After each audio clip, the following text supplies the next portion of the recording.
BTS army sent a huge truck to highway to support Gaza people because of Scooter Brown. Here are the videos. Look what they brought.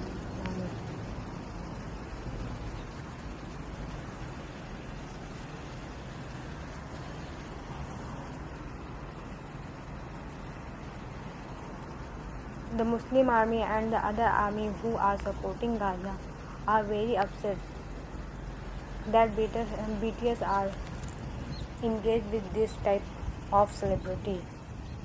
They are demanding that they remove Scooter Braun from BTS.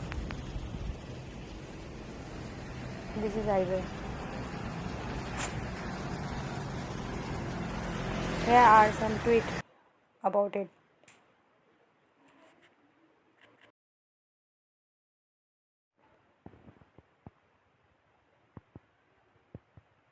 Army started because of this interview of Scooter Braun for Israel.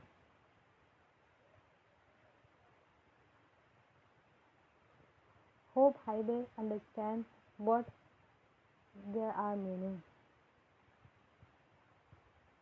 and remove Scooter Braun. Thanks for watching.